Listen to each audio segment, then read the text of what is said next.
Insya Allah kita akan terus membahas masalah-masalah penting berkaitan dengan akidah. Karena sampai hari ini jamaah sekalian, masalah akidah harus terus diulang, karena perkara yang menyimpang dari akidah terus bermunculan. Ya, pertama yang masih hangat, ya, beberapa waktu lalu pas liburan ada orang dari Jawa Timur zikir di pelataran Candi Prambanan, ya, Muslim itu, dan itu sebetulnya secara akidah menyimpang.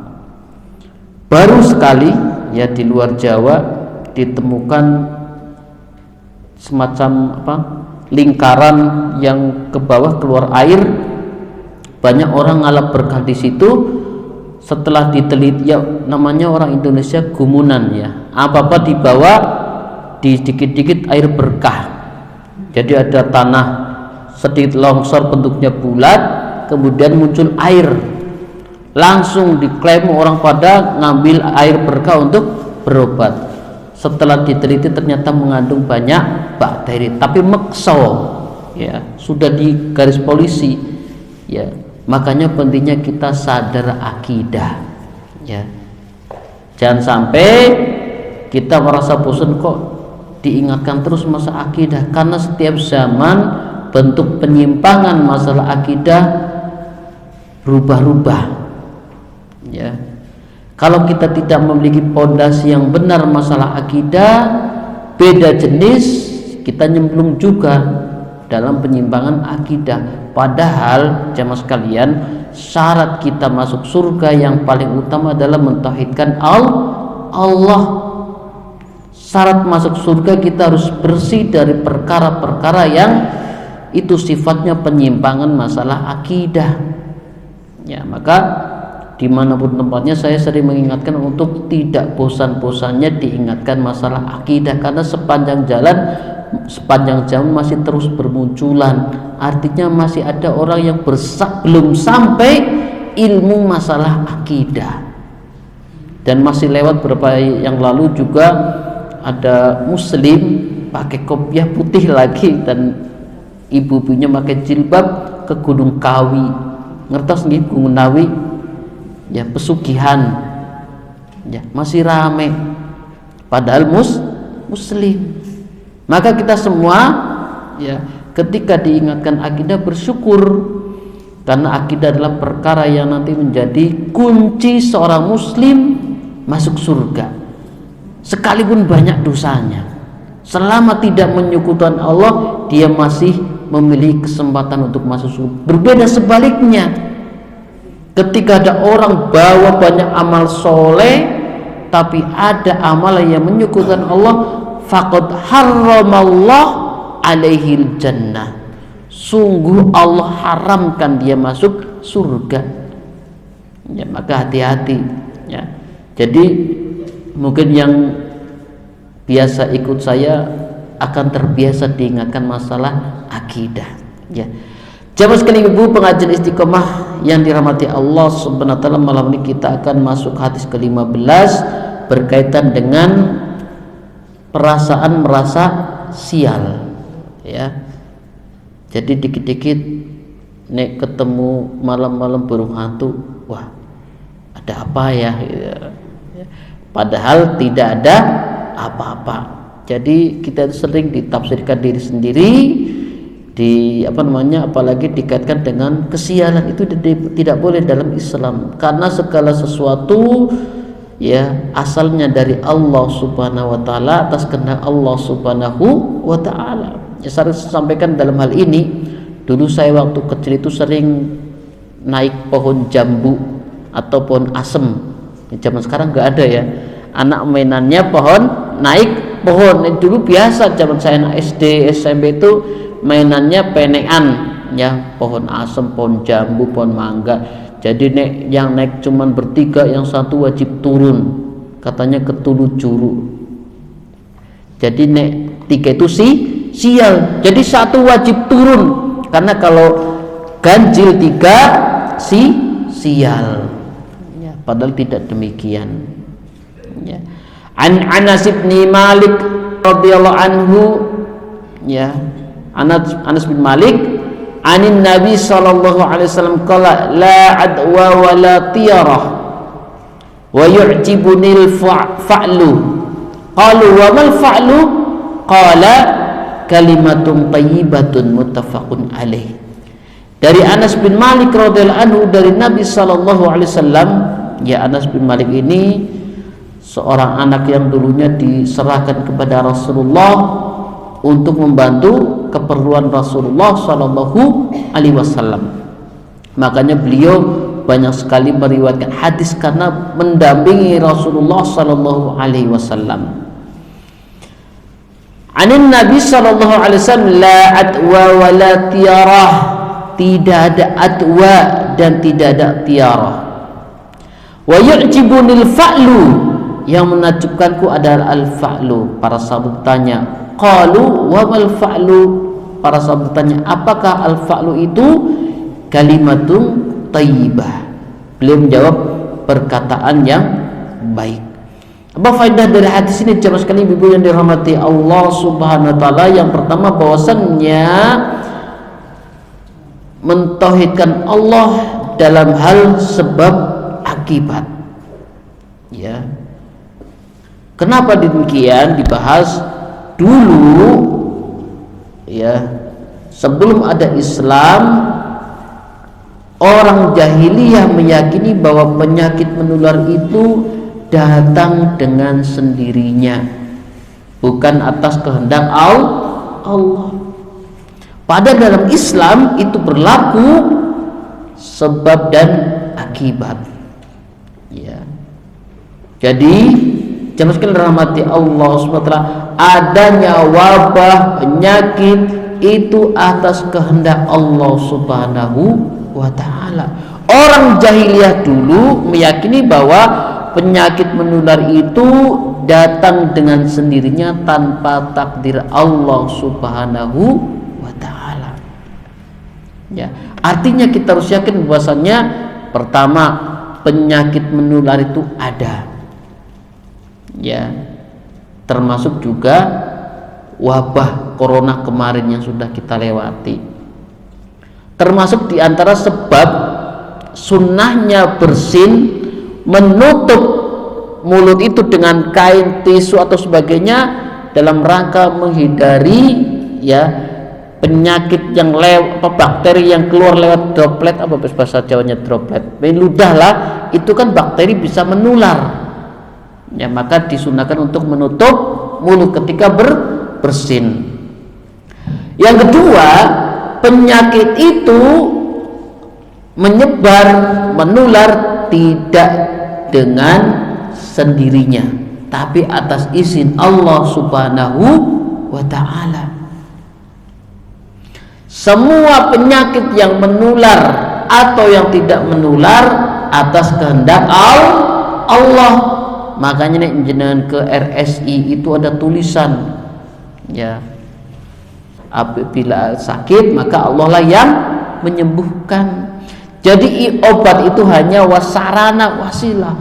Saya nek warnanya nek minum bodrek sembuh, bukan bodreknya yang menyembuh, tapi Allah. Obat juga sarana. Makanya kita dibolehkan ketika sakit ke dokter, beli obat, minum herbal boleh. Itu dibahas dalam bab sebab akibat. Yang tidak boleh adalah ketika sakit datang ke dukun. Saya kemarin baru dapat berita yang jenengan dulu sempat waktu zaman belum ada Facebook itu ada ponari, ya. Jadi batu dicelupkan semua penyakit sembuh ngoten. Kemarin batu dapat beritanya, ternyata ponari nih sakit datang ke dokter. Kan lucu ya. Yang kedua, sekarang anaknya kuliahnya ngambil farmasi, luar biasa. Padahal dulu batunya tuh laris, setiap air dicelup batu semua penyakit sembuh. Padahal dia sekarang kuliahnya ngambil farmasi untuk membuktikan kekeliruannya mungkin. Allah, masya Allah. Dia dulu sebetulnya sakit juga ke rumah sakit. Jadi panjenengan boleh kalau sakit nyari obat diruqyah dengan Al-Fatihah misalnya, dengan herbal itu boleh. Jangan saya pas sakit ya Allah tidak ikhtiar, yang penting nanti yang menyembuhkan Allah, terus tidak nyari obat. Ya, kalau kuat nggak masalah, tawakal, kan ada memang tawakal. Ya. Tapi boleh tidak mengurangi tauhid selama dibenarkan. Ya, ada dua kaidah sebab akibat yang kita tidak melanggar. Pertama, ketika sakit nyari obat. Kenapa? Obat itu hasil penelitian pakar obat. Yang kedua, ada keterangannya dari Rasulullah dan dari Al-Quran. Misalnya madu, Rasulullah menjelaskan khasiat madu, habatau sauda, Rasulullah menjelaskannya susu, Rasulullah menjelaskannya minyak zaitun, boleh. Tapi kalau tidak ada salah satu hal ini, tidak boleh ujuk-ujuk diambil untuk obat. Misalnya ada pohon keluar airnya, langsung geger jadikan obat, padahal belum teliti. Jangan. Pokoknya diklaim ini air berkah, gibotan, tidak boleh. Ya. Jadi minimalnya dua. Pertama, memang sudah ada penelitiannya bahwa itu berkhasiat. Ya, seperti kunyit, jahe, temulawak, kencur, kan sudah diteliti, itu berkhasiat, boleh dipakai untuk obat. Yang kedua, bahwa sesuatu yang dijadikan obat ada penjelasannya dari Al-Quran maupun Rasulullah. Minyak zaitun, susu, habatau sauda, apa tadi, madu, ya, dan sebagainya boleh. Jadi itu perkara yang tidak melanggar akidah.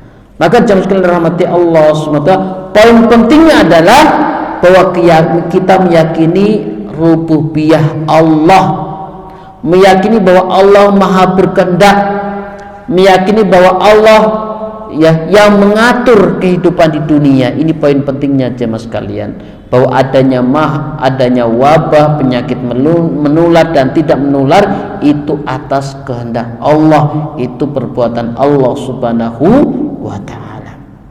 Yang kedua, faedahnya jemaah sekalian, bahwa Islam membatalkan semua bentuk tahayul. Apa bahasa Jawanya tahayul? Ya, nek malam Jumat ada burung gagak bunyi, ditafsirkan begini begitu, ya. Apa contohnya? Ya, dulu nih ada burung hantu sini, terus ada yang mau mati, itu tahayul. Ya, masih nggak ada, insya Allah ya. Nek malam-malam ada yang burung apa bunyi, terus oh berarti besok ada yang mau mati. Itu tahayul, nggak boleh.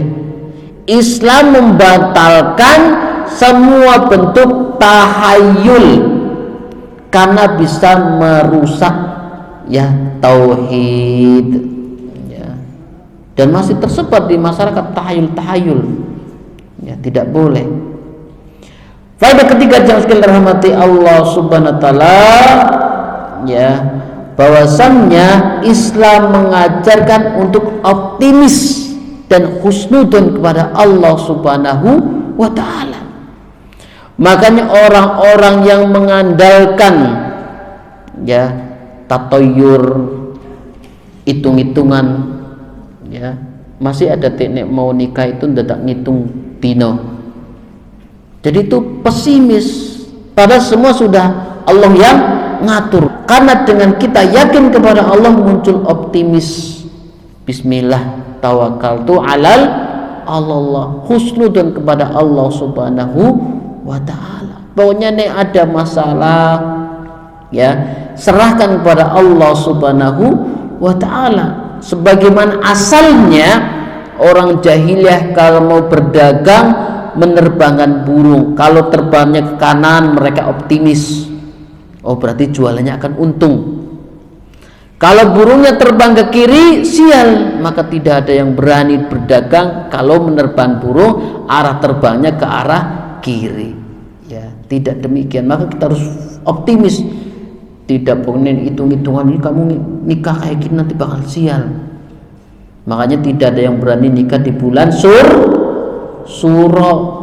Padahal dalam Islam bagus. Gibotan. Kan nggak ada, jenengan nggak pernah dapat undangan tuh bulan Suro. nggak ada undangan memang, karena takut sial. Padahal dalam Islam bulan Muharram atau sore itu bagus. Jadi jamaah sekalian yang dirahmati Allah semua, Islam membatalkan tahayul, Islam mengajarkan optimis, ya. Dan dengan misalnya mau jualan tiba-tiba kejatuhan cicak langsung deg-deg, wah bakal sial, tidak jadi jualan, itu juga tidak boleh. Karena apa? Termasuk tiarah atau tatayur, dan ini termasuk syirik kecil karena menggantungkan hati kepada selain Allah, khawatir gara-gara kejatuhan cicak. Masih merasakan begitu Ibu? Masih ini ada kejatuhan cicak langsung bingung. Ini zaman dulu nih lagi nyuci piring, tiba-tiba gelasnya jatuh, perang dredeg mboten, masih dredeg. Ayo dites, mulai besok tidak perlu, ya. Karena apa? Kesialan, ya, itu datangnya dari Allah, bukan gara-gara nyuci piring gelasnya pecah, ya. Langsung ditafsir, wah jangan-jangan nanti suami saya kecelakaan. Jangan khawatir, rasa optimis gara-gara gelas padahal tauhid itu mendatangkan ketenangan.